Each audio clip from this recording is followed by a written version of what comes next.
सभी आतंकवादियों के खिलाफ, चाहे वो आरएसएस के हों, चाहे वो बजरंग दल के हों, चाहे वो विश्व हिंदू परिषद के हों, चाहे किसी भी दूसरे संगठन के हों, उनके साथ एक जैसा व्यवहार होना चाहिए। एक ही प्रकार के नारे, एक ही प्रकार के गमछे, एक ही प्रकार के मुंडासे, एक ही प्रकार के हथियार, एक ही प्रकार की मस्जिदों की बुर्ज तोड़ने की। आप चाहे दिल्ली दंगों में देख लीजिए, भारत का संविधान और कानून सबके लिए बराबर है, सबको एक जैसी ट्रीटमेंट होनी चाहिए। इन लोगों ने आतंकवादी घटना की है और इनके खिलाफ आतंकवाद का मुकदमा दर्ज होना चाहिए। एक अच्छे ऑफिसर को और एक अच्छे पब्लिक प्रोसिक्यूटर को वहां पर बनाया जाना चाहिए और इनको आतंकवाद में सजा मिलने से कोई नहीं बचा सकता। अमित शाह जी ये कह रहे हैं कि हम इन लोगों को उल्टा लटकाएंगे। ये क्या उल्टा लटकने पहुंचे थे, प्रैक्टिस करने पहुंचे थे क्या? ये दलाल जो हैं, जिन्हें मैं दलाल कहता हूं, दलाल ही हैं। बिहार सरकार साथ देगी तो बहुत आसानी से यूएपीए का मुकदमा दर्ज हो जाएगा, नहीं देगी तो जैसे हम दिल्ली में और दूसरी जगहों पे संघर्ष करके ये काम कर रहे हैं, वैसे हम बिहार में भी करेंगे।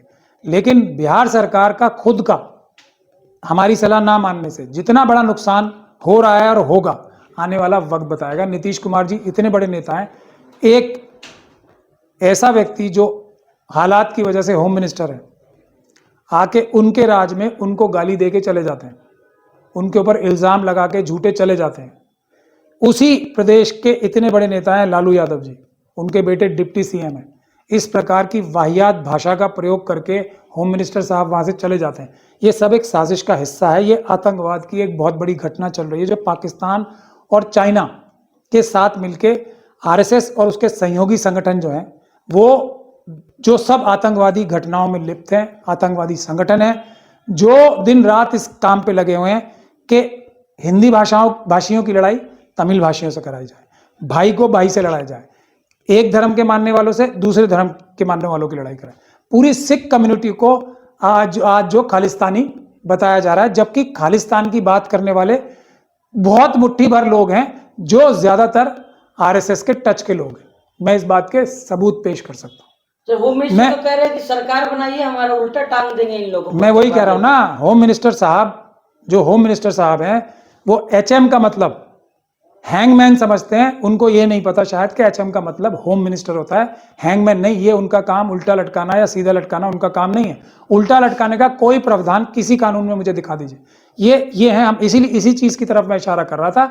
जो नीतीश कुमार जी के राज्य में ऐसी इलीगल असंवैधानिक बात करके, जो सच्चाई है उससे उल्टी बात करके चले जाते हैं और उसके अगले 2-3 दिन बाद इस घटना को पूरा अंजाम देने, आतंकवादी घटना को पूरा करने, उनके दूसरे दलाल जो हैं, जो कह रहे हैं ना, वो जो मुसलमान अपने आप को मुस्लिम नेता बताते हैं, महमूद मदनी, वो चोरी छुपे जाते हैं।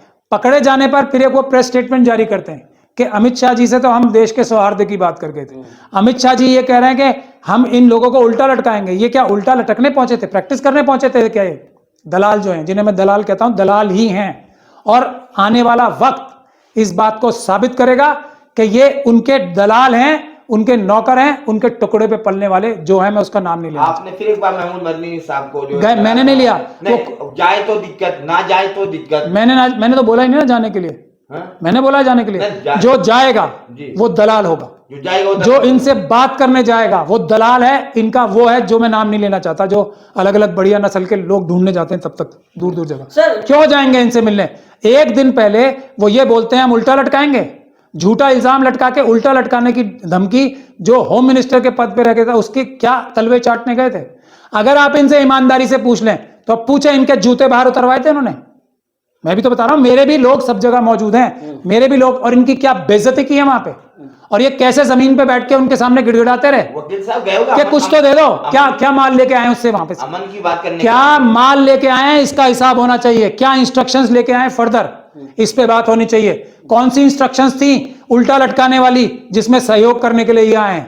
जो मैं आपको बता रहा हूं, एक जलूस निकलता है किसी भी धार्मिक संप्रदाय का हो, उसमें जो जलूस में 90% लोग होते हैं, 99% लोग होते हैं, वो अपनी धार्मिक भावनाओं के लिए जा रहे होते हैं। जैसे रामनवमी का जलूस है, और ये एग्जाम्पल एक नहीं 10 दे दूंगा मैं, और आप सभी लोगों से कहता हूं कि खुद रिसर्च करें, आपको नजर आ जाएगा जो मैं अब बोल रहा हूं।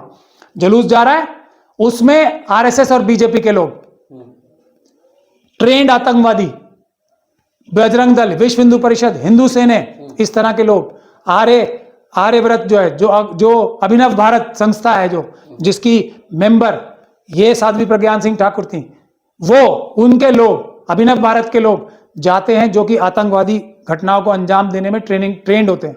वो लोग एक ही प्रकार के नारे होते हैं ना उनके, एक ही प्रकार के नारे, एक ही प्रकार के गमछे, एक ही प्रकार के मुंडासे, एक ही प्रकार के हथियार, एक ही प्रकार की मस्जिदों की बुर्ज तोड़ने की। आप चाहे दिल्ली दंगों में देख लीजिए और चाहे आप बिहार के में देख लीजिए, जो मीनारें और बुर्ज होते हैं उनको तोड़ने की एक ही तरह की टेक्निक, जो बाबरी मस्जिद तोड़ने की टेक्निक थी, वो एक ही तरह की टेक्निक ट्रेंड होके एक ही जगह से आ रही है। हुई शुरुआत। अब इसके बाद टेलीविजन पे जो क्रिमिनल्स बैठे हैं, जो इस आतंकवादी घटनाओं के, इस आतंकवादी बड़े संगठन के एक हिस्सा हैं, वो क्या दिखाते हैं? वो दिखाते हैं वो जब मस्जिदों पे हमला हो गया, जब घरों पे हमला हो गया, माँ बेटी की इज्जतों पे हमला हो गया, लोगों की जानों पे हमला हो गया, तो उसको राइट टू सेल्फ डिफेंस में, जो अपनी जानों की और अपनी प्रॉपर्टीज की, अपने रिलीजियस जगहों की हिफाजत करने के लिए जो एक्टिविटीज करते हैं, उनको वो क्रिमिनल मीडिया उतना पोर्शन दिखाती है।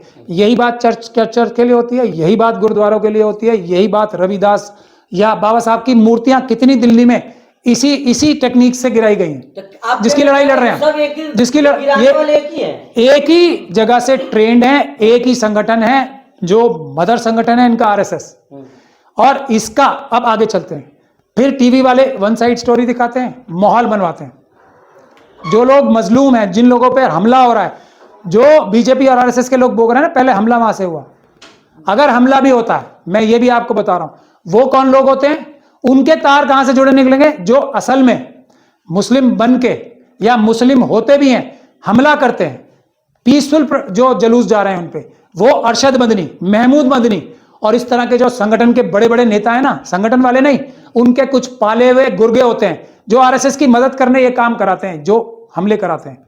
ये है साजिश का बड़ा हिस्सा। इसी बात की इंस्ट्रक्शंस लेने ये बार बार जाते हैं कि कौन सी जगह पे क्या जलूस करना है। क्या हमने तो वहां आरएसएस वाले ट्रेंड जो मुस्लिम धर्म के भी हैं उनको नहीं भेजना है, उनसे क्या कराना है। लेकिन जो आम जनता वाले लोग हैं, जो अपनी राइट टू प्राइवेट डिफेंस में अपनी हिफाजत कर रहे हैं, उनका कोई कसूर नहीं है, कानून उनको इजाजत दे। अभी आगे चलते हैं, अभी आगे वो तो कह रहे हैं कि हिंदू को त्योहार मनाने में पूछना पड़ेगा क्या आप लोग? मैं बता रहा हूं ना, डरे हुए हिंदू मैं क्या बता रहा हूं, मैं यही तो बता रहा हूं कि हर साल, इस बार जहांगीरपुरी का देख लीजिए, परमिशन नहीं थी ना, किसी भी जलूस की परमिशन लेनी पड़ती है, जहां पे धार्मिक जलूस हो परमिशन लेनी पड़ती है, पुलिस को इन्फॉर्म करना पड़ता है। तो पत्थरबाजी हर साल क्यों होता है सर? सवाल तो ये है। मैं यही तो बता रहा हूं, अभी तो बताया कि ये जो 100, 200, 500 लोग होते हैं, ये जाके हमले करते हैं, पत्थरबाजी नहीं होती है। पत्थरबाजी अगर कोई करता है तो वो ये जो आरएसएस के दलाल मुसलमान जो 100, 200 हैं, उनके ट्रेंड, वो भी आरएसएस द्वारा ट्रेंड होते हैं, वो लोग करते हैं। अगर पीसफुल प्रोटेस्ट पे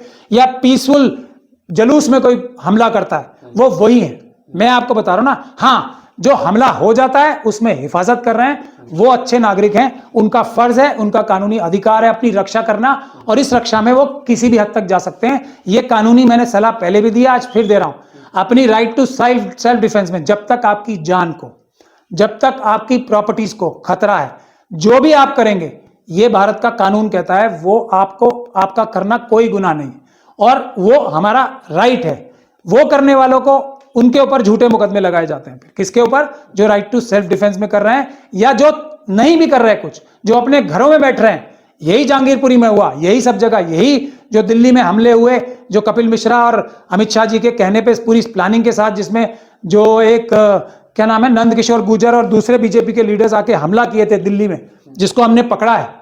इसी वजह से तो मेरे ऑफिस में भी रेड हुई है कि हमने इनकी सच्चाई पकड़ ली है और उस पर हम कानूनी कार्रवाई कर रहे हैं। वही बिहार में भी वही हुआ है। हर जगह एक ही मॉडल है। इसीलिए मैं कह रहा हूं कि नीतीश कुमार जी के पास ये बहुत अच्छा मौका है, नहीं तो उनके खिलाफ जो माहौल बनाया जा रहा है झूठा, उसमें उनको बहुत बड़ा नुकसान होने वाला है, आरजेडी को और नीतीश कुमार जी। क्या चाह रहे हैं सर आपकी बिहार सरकार, क्या कुछ करना चाहिए? मैं कुछ नहीं चाह रहा हूं, मेरा चाहना सिर्फ एक है, भारत का संविधान और कानून सबके लिए बराबर है, सबको एक जैसी ट्रीटमेंट होनी चाहिए। इन लोगों ने आतंकवादी घटना की है और इनके खिलाफ आतंकवाद का मुकदमा दर्ज होना चाहिए। एक अच्छे ऑफिसर को और एक अच्छे पब्लिक प्रोसिक्यूटर को वहां पे बनाया जाना चाहिए, और इनको आतंकवाद में सजा मिलने से कोई नहीं बचा सकता। सिर्फ एक सरकार ऐसी है जो शायद मेरी सलाह सुन रही है देश में, डीएमके की सरकार है, उसने शुरुआत कर दी है। मनीष कश्यप जो कि फिर एक आतंकवादी है, इसी आतंकवादी घटना चक्र का एक हिस्सा है कि जिसने बिहार के लोगों की, तमिलनाडु के लोगों से, तमिल भाषी लोगों की, जो हिंदी भाषी लोगों से लड़ाई कराने की इतनी बड़ी साजिश में शामिल था, उसके खिलाफ एनएसए लगाई है। वरना ये इन आतंकवादियों के खिलाफ बहुत ही हल्की धाराओं में जो ऑफिसर्स मुकदमे बनाते हैं, उनके भी तार 100% आरएसएस से जुड़े होते हैं। नीतीश कुमार जी को चेत जाना चाहिए और तेजस्वी यादव जी को। वो तो इतने ओजस्वी बाप के बेटे हैं जिन्होंने ये जो देश के दुश्मन हैं उनको 12 साल तक के लिए रोक लगाई थी आडवाणी जी को अरेस्ट करके। नहीं तो ये 12 साल पहले ये सब घटनाएं हो चुकी होती है। और ये तभी 12 साल की जो रोक लगी थी वो लालू जी के, आडवाणी जी को अरेस्ट सर करने। लेकिन हिंदुवादी संगठन कह रहे हैं कि बिहार में अगर बाबा की सरकार होती तो बुलडोजर चला दिया जाता अब तक। तो जो पत्थरबाज है उनके घर पे वो पहुंच तो गए उल्टा लटकाने वाले, वो वही तो है। यही तो मैं कह रहा हूं, हैंगमैन है ना ये कोई चीफ मिनिस्टर या कोई होम मिनिस्टर थोड़ी है। ये तो कानून अपने हाथ में लेके काम करते हैं ना। ये तो आपराधिक कार्य है ना। आपराधिक कार्य कोई भी करे, चाहे कितने भी बड़े पद पे बैठा हो, वो अपराधी ही होता है। और इन्हीं सभी घटनाओं को लेके ये जो दबाव है ना अधिकारियों के ऊपर, कोर्टों के ऊपर, और जो दूसरे संस्थान है, इलेक्शन कमीशन के ऊपर दबाव है या लालच है, या तो तुम राज्यसभा ले लो, या तो गवर्नर बन जाओ, या जज लोया बन जाओ। ये जो एक कैरेट एंड स्टिक पॉलिसी चल रही है, उसके खिलाफ हम लोग 14 अप्रैल को बाबा साहब के जन्मदिन पर एक बहुत बड़ा मार्च निकाल रहे हैं पटियाला हाउस गेट नंबर 6 से सुप्रीम कोर्ट की तरफ, और सुप्रीम कोर्ट पे जाके खत्म होगा ये मार्च। 14 अप्रैल 4 बजे शाम को gate number 6 Patiala house to supreme court, 2 मांगों के साथ कि जुडिशरी पे हमले बंद हो, जुडिशरी के ऊपर दबाव बनाना खत्म हो, और एडवोकेट्स प्रोटेक्शन एक्ट लाया जाए। क्योंकि जजेस और वकील देश की न्यायिक व्यवस्था में सबसे महत्वपूर्ण कड़ी हैं। इन दोनों की हिफाजत करना देश की जनता की जिम्मेदारी है। 4 सुप्रीम कोर्ट के जजेस ने ये मांग भी की थी अब से 4 साल पहले, 5 साल पहले, 2018 में, कि जनता आए, हम लोगों के ऊपर दबाव है और हमारे पक्ष में खड़ी हो। अब हम उस कॉल का जवाब दे रहे हैं। बाबा साहब के जन्मदिन पे जाएंगे और जजेस की इंडिपेंडेंस के साथ मजबूती से खड़े रहेंगे और दिखाएंगे कि पूरा देश जुडिशरी के साथ खड़ा है, इंडिपेंडेंट निष्पक्ष जुडिशरी के साथ खड़ा है। और वकीलों के लिए भी पूरी तरीके से सुरक्षा का एक कानून आना चाहिए पार्लियामेंट द्वारा, जो कि पूरे देश में वकीलों की भी सुरक्षा की जा सके एडवोकेट्स प्रोटेक्शन एक्ट की शक्ल में। आखिरी सवाल है सर, जिस तरह से कुरान जलाई गई, लगभग 4,000 से ज्यादा कुरान जलाई गई है, मदरसे जलाए गए हैं। कहा जा रहा है कि डेनमार्क में एक कुरान जलाने पर पूरे विश्व में हल्ला हो जाता है, यहाँ 4,000 जल जाता है, सब खामोश है। देखिए, चाहे चर्च जलाई जाए, चाहे कोई मंदिर जलाया जाए, चाहे कोई गुरुद्वारा जलाया जाए, चाहे कोई बुद्ध विहार जलाया जाए, चाहे बाबा साहब की मूर्ति तोड़ी जाए, चाहे कोई मस्जिद में अटैक हो, मदरसे में अटैक हो, उनके ऊपर आग लगाई जाए, बम फेंके जाएं, ये सब आतंकवादी घटनाएं हैं। आतंकवाद का मुकदमा दर्ज होना चाहिए, सबके साथ एक जैसा व्यवहार होना चाहिए, और कुछ नहीं चाहते हम और डिफरेंट ट्रीटमेंट रोकना चाहते हैं कि एक साध्वी प्रज्ञान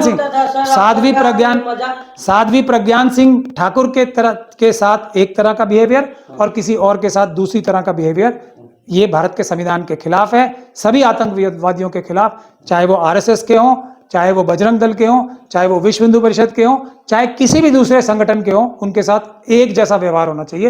यही हमारी एक ही मांग है।